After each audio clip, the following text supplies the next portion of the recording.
Okay, I'd like to do a video presentation of the 5.2 homework. The first section is the class exercises 1 through 17, every other odd.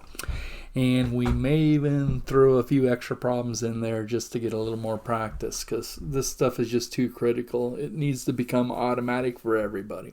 All right, so number 1, simplify each expression. Okay, well, 4 to the 1/2, you know your rule for rational exponents. That 2 is a root, so 4 to the 1/2 is actually the square root of 4. And the square root of 4 is 2. Easy enough, right? Now, part B. Well, if 4 to the 1/2 is 2, wouldn't 4 to the negative 1/2 be? Remember how we deal with negative exponents? Okay, it is right here. B to the negative x equals 1 over b to the x. So 4 to the negative 1/2 would have to be 1 over 2. Okay, easy enough, right?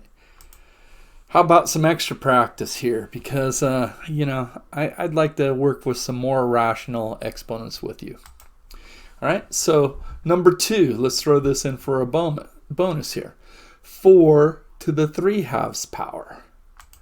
Now, remember what I talked to you about. All right, when you have a rational exponent, the numerator of the exponent is your power, and the denominator of the exponent is your root.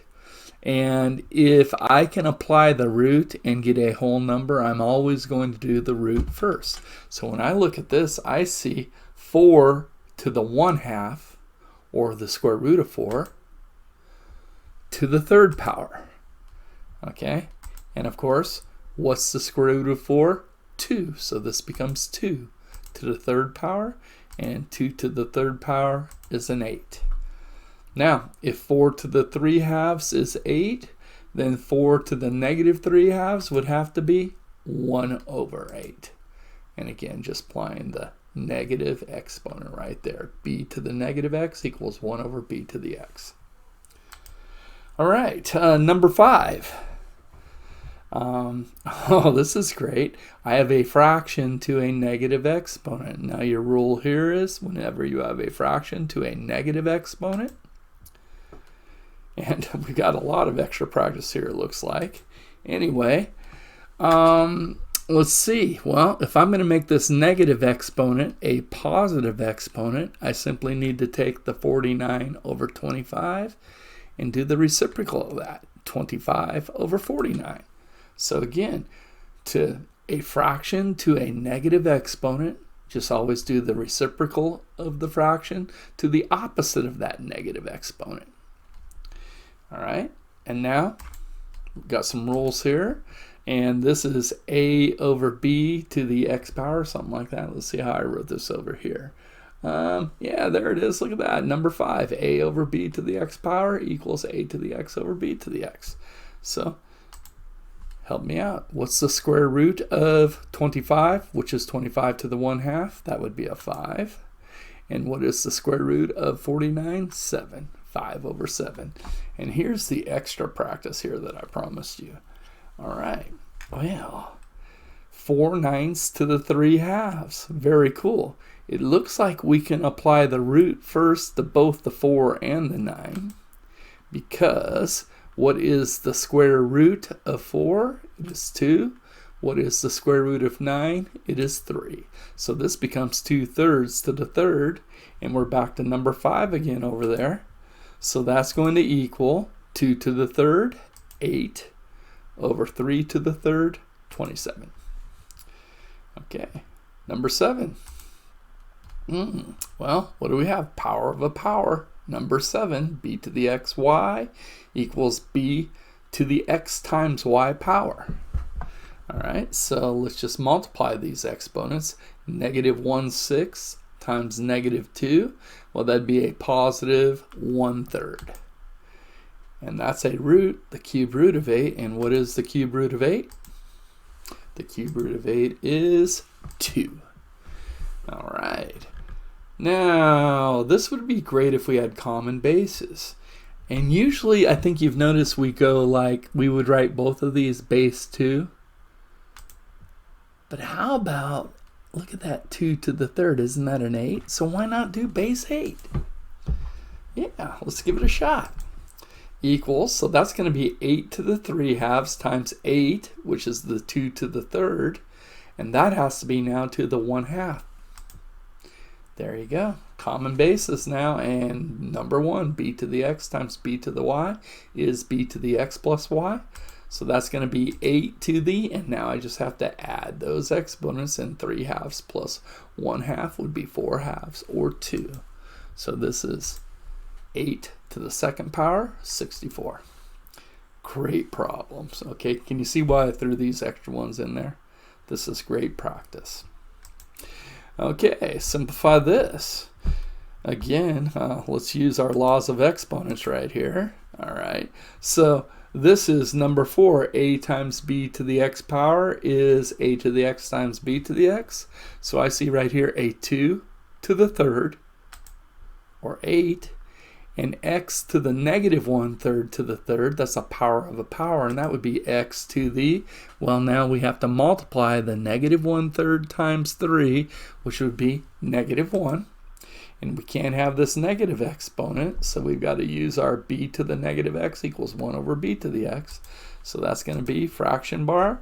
The factor of 8 can stay up in my numerator, but this x to the negative 1 has to go downstairs to a power of x to the first, or just x. So 8 over x. All right, number 13, simplify each expression. The cost in dollars of a new pair of running shoes t years from now is c of t equals 62 times 1.05 to the t. Now remember, this is your simple interest right here. 62 would be the initial cost of those running shoes, and 1.05 is our growth factor. T is number of years. So what is the cost now? Well, that would be the $62 right there. To find the cost in 2.5 years, use t equals 2.5. Sure. Okay, and to find the cost 9 months ago, use t equals, well, t is in years, so 9 months would be what, 3/4 of years? So wouldn't that be negative 3/4? And there you go. All right, where's my calculator out? I might need that a little bit later on here. I don't know. Oh, there it is. Okay, cool. Let's go on to the next problem then. Number 17. Solve it. All right, well, how do I isolate this x when this x is to the negative 1/2 power? Can't they do a power of a power? Yeah. B to the x to the y is b to the x times y power. So to get rid of this exponent of negative 1/2, I would have to do that to the reciprocal of negative 1/2, which will be negative 2. And what I do on the left, I need to do on the right. Now let's simplify. So x to the negative 1/2 to the negative 2, let's multiply those. That would be x to the first power.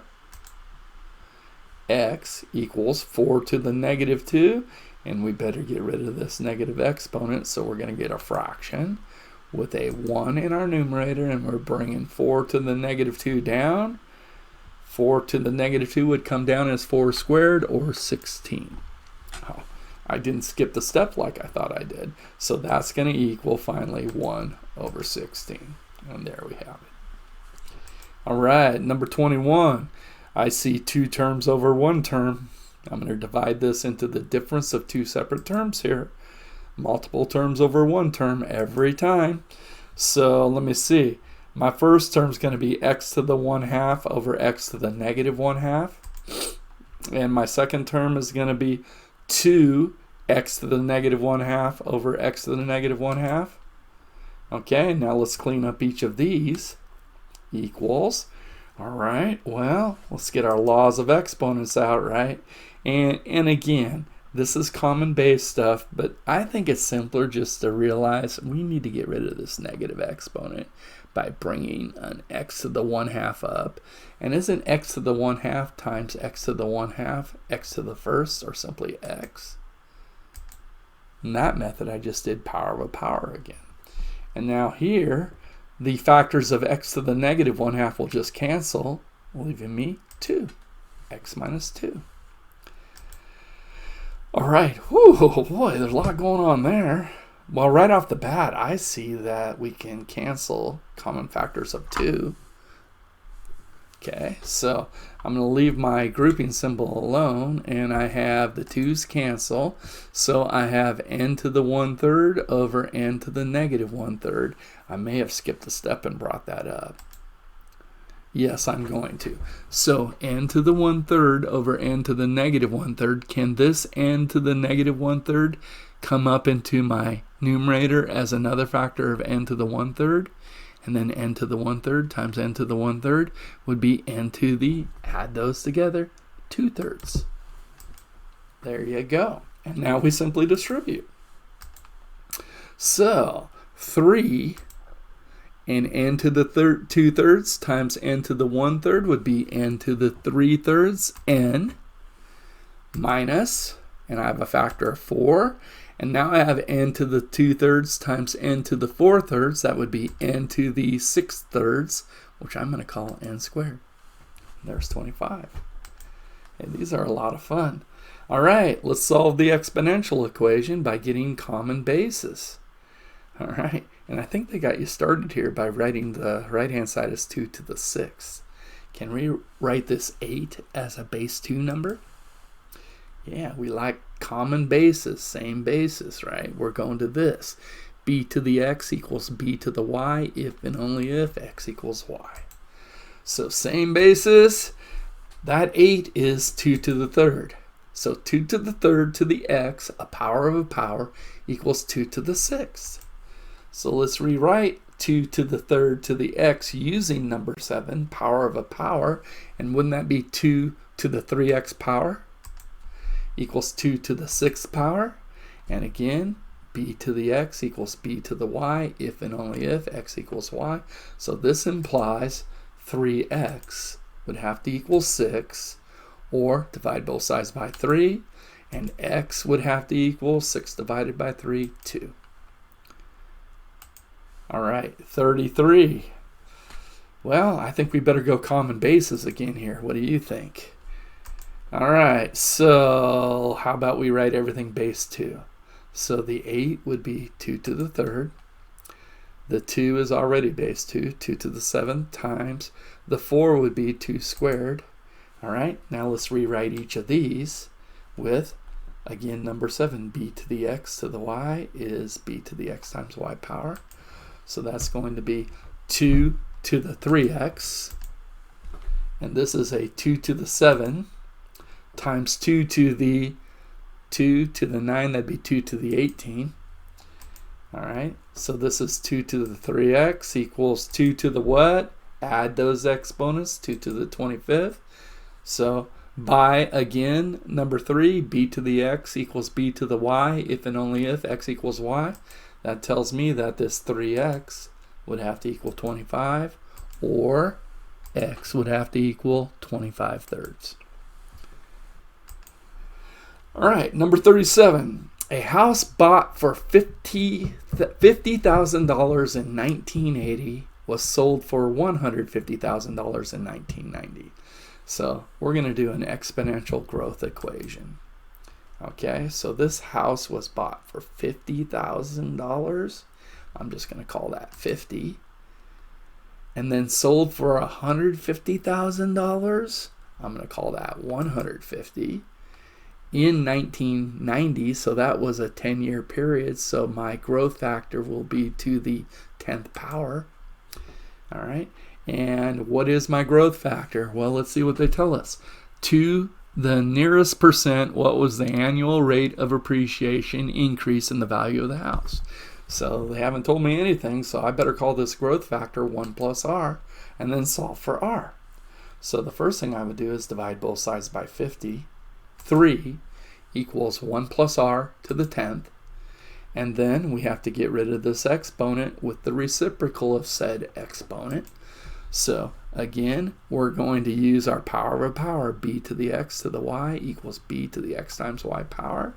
And to get rid of that exponent of 10, I'm going to do both sides to the 1/10. 3 to the 1/10. And then over on the right, if I go 1 plus r to the 10th to the 1/10, I'm going to have 1 plus r. Solve for r.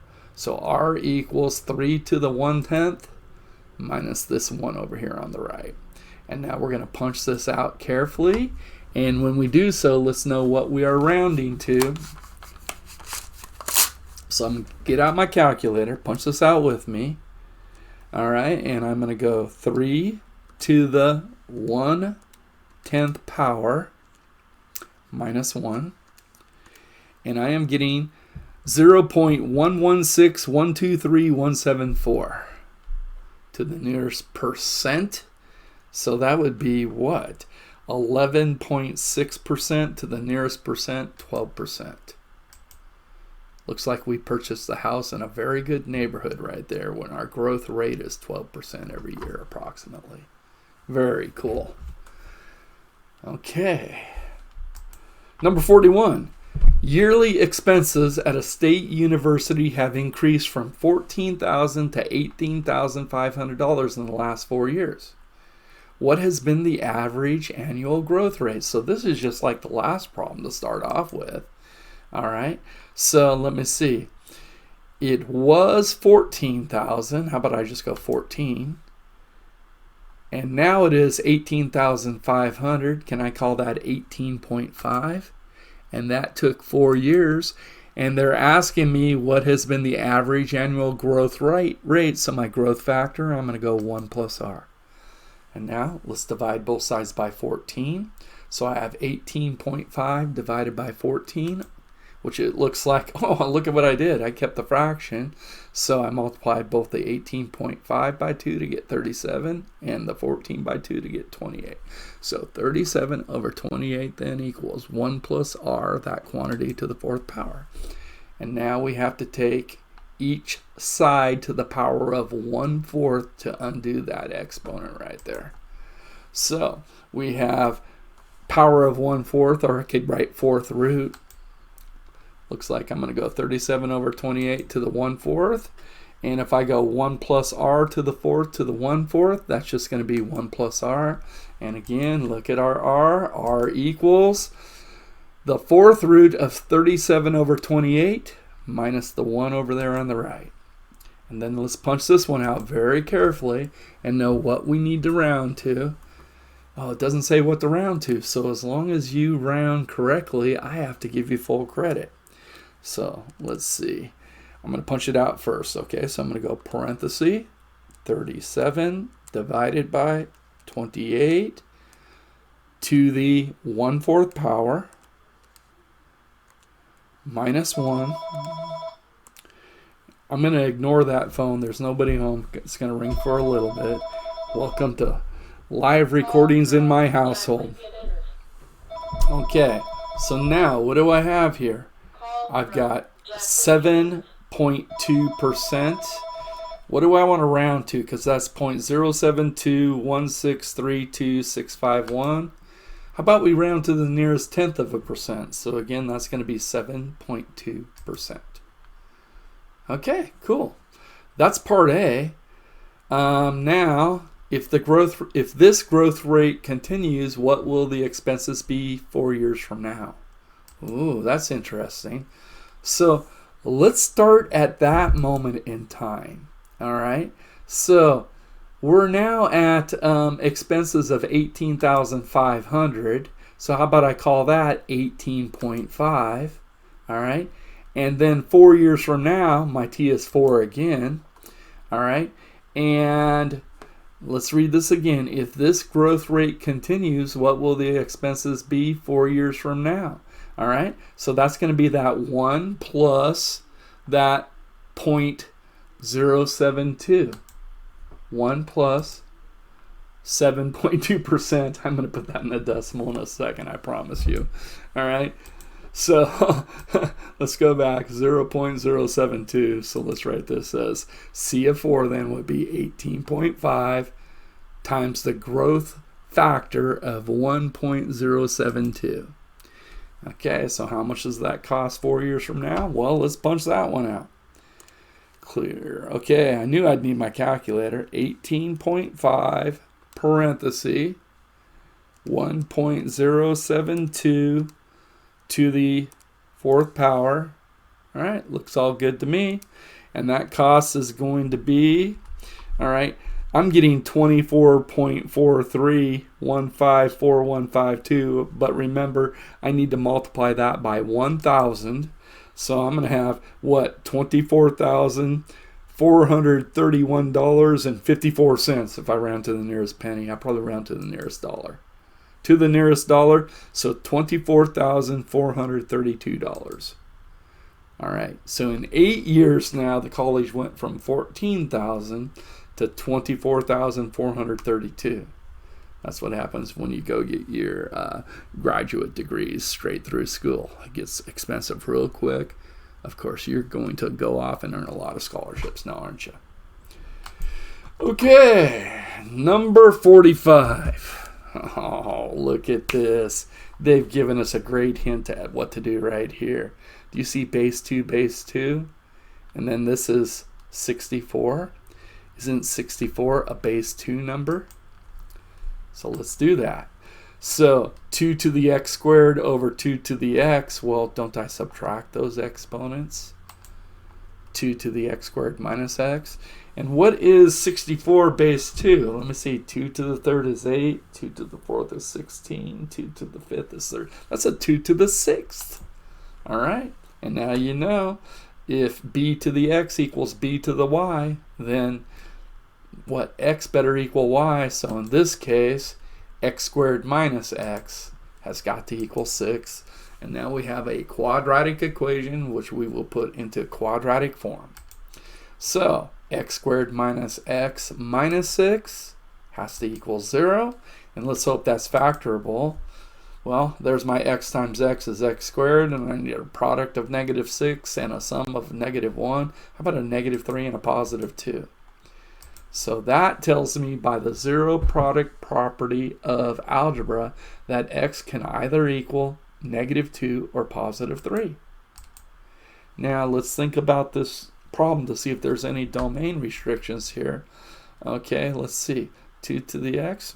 I think we're all good here actually in this one. Okay, so, oh, look at this. Are you kidding me?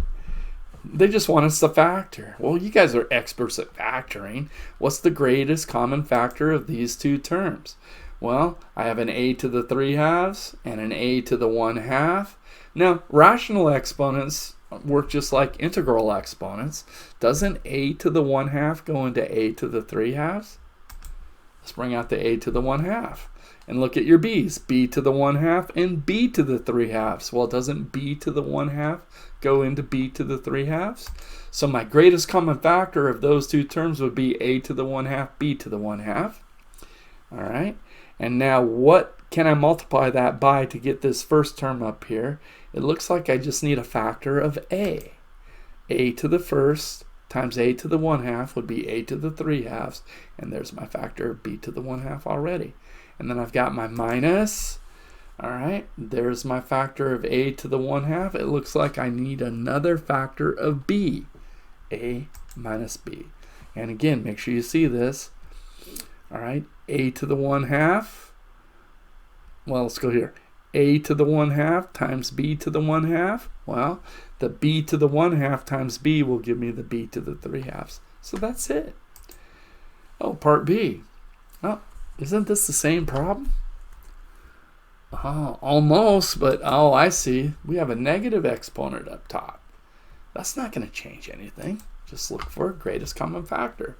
So again, a to the 1/2, a to the 3/2. The greatest common factor is a to the 1/2.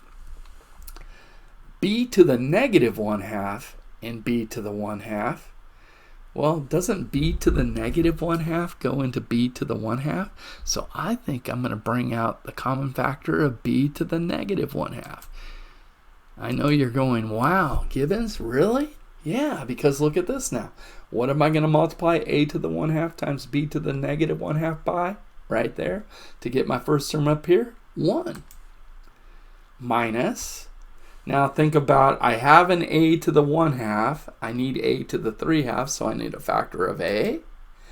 And then I have a b to the negative 1/2, but I need a b to the positive 1/2. So wouldn't that be just another factor of b? And looks like we're almost done, but I could not give you full credit with this negative exponent right here. So we need to undo that. So let's go a to the 1/2. Oh, square root of a, I like that. Times the quantity 1 minus ab. And then this b to the negative 1/2 is going to come down as b to the 1/2.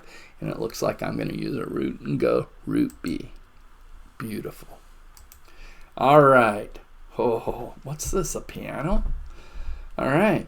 If you play the A below middle C, well, there's middle C, so that's that A right there. Okay, on a piano, the piano string vibrates with a frequency of 220 vibrations per second, or 220 hertz. Very cool. Frequencies for some notes above A are as follows. So this is how this all works right here, you guys. All right. So A sharp is 220 times 2 to the 112 power. That would be this note right there. Okay. And then B would be 220 times 2 to the 212ths right there. Okay, middle C is 220 times 2 to the 312ths right there. And C sharp is 220 times 2 to the 412ths right there. And then what did 53 ask? Give the frequencies of the notes D through A above middle C. So I hope you guys see the pattern there. 2 to the 112th, 2 to the 212ths, 2 to the 312ths, 2 to the 412ths. All right, so D then would be 220 times 2 to the 512ths. D sharp would be 220 times 2 to the 612ths. And I'm gonna write it like that. Okay. E would be 220 times 2 to the 712ths. F would be 220 times 2 to the 812ths. Notice how I'm not simplifying these exponents when I can, because I want to continue to see the pattern. I don't want to miss this. F sharp would be 220 times 2 to the 912ths. G would be 220 times 2 to the 1012ths. G sharp would be 220 times 2 to the 1112ths. And A would be 220 times 2 to the 1212ths, or 440 hertz. And then we'd do it again if we kept going. That is so cool. All right, last problem here, 57. Solve for x by rewriting the equation in quadratic form. Oh, you're an expert at this. Okay. See this 9 to the 2x in quadratic form? Can I rewrite this like this? How about 9 to the x to the second? Now I have a quadratic. Minus 2 times 9 to the x minus 3. And now let's factor this. All right, so, well, 9 to the x squared would be 9 to the x times 9 to the x. All right, and then I have a product of negative 3 and a sum of negative 2. That sounds like a minus 3 and a positive 1 to me. And now by the zero product property of algebra, one of these two factors would have to equal 0, implying 9 to the x would have to equal 3, or 9 to the x would have to equal negative 1. Now, we're talking about an exponential. Can 9 to the x ever equal negative 1? Well, if we graphed, okay, oh, what did I do here? I'm going right to the answer on the first one. I'm sorry, you guys. So that implies, well, 9 to the x equals 3. Well, meaning x would have to be 1/2, because isn't the square root of 9 going to give me a 3? So x is 1/2. But can I do that over here? And that's where I was trying to go first. No, because, okay, here's a graph of y equals 9 to the x power. That's a pretty good graph right there too. And notice the range of this exponential growth function. My y has to be greater than 0. Negative 1 is not greater than 0, so that one will not work at all. So my only answer is x equals 1/2. Now, this stuff is so important, and that's why I did a presentation of these problems, and now I want you to practice some more. So I want you to go back into your textbook in section 5.2 and do the written exercises. Don't worry about the class exercises, but the written exercises. And now I would like you to do 3, 4, 55 every other odd for 5 more points tomorrow. Thank you. Have a great day.